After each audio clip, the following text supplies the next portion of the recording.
எங்களுக்கு தெரியும் கெஹல் பத்ர பத்மி அவருடைய அந்த கைதோடு இன்னும் பல விடயங்களும் வெளிப்பட்டு இருக்கின்றன.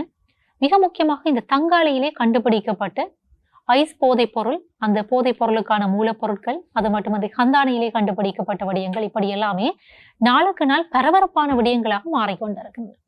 இந்த பின்னணியில் தெற்கினுடைய மிக முக்கியமான ஒரு அரசியல்வாதி இருக்கலாம் என்கிற ஒரு கருத்திலே மக்கள் சமூக ஊடகங்களிலே பேசிக் கொள்ளுகிறார்கள். அண்மையிலே சமூக ஊடகத்திலே ஒரு பதிவை பார்த்தேன். முகநூலிலே, அந்த குறித்த முகநூலிலே முன்னாள் ஜனாதிபதி மஹிந்த ராஜபக்ஷ மற்றும் நாடாளுமன்ற உறுப்பினர் நாமல் ராஜபக்ஷ ஆகியோருடைய படங்களை அங்கே உருவாக்கி, அங்கே உருவேற்றி, அந்த 2 படங்களையும் சாதாரணமாக நாங்கள் குளிர்சாதன பெட்டியிலே இருந்து எடுக்கின்ற அந்த ஐஸ் டியூப், அந்த ஐஸ் கட்டிகளுக்குள்ளே அவர்களுடைய அந்த படங்களை அவர்கள் கீறி ஐஸ் வியாபாரிகள், அரசியல்வாதிகள் என்கிற ஒரு பொருள்பட அந்த கேலி சித்திரமாக அதை வெளியிட்டிருந்ததையும் நான் அவதானித்திருந்தேன்.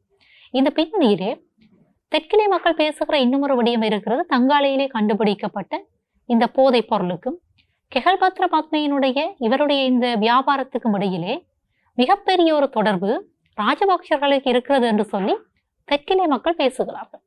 இப்படி பேசுகிற போது இதற்கு முன்னதாக நாமல் ராஜபக்ஷ ஒரு அறிக்கையை தன்னுடைய ஒரு உரையிலே குறைப்பட்டிருந்தார்.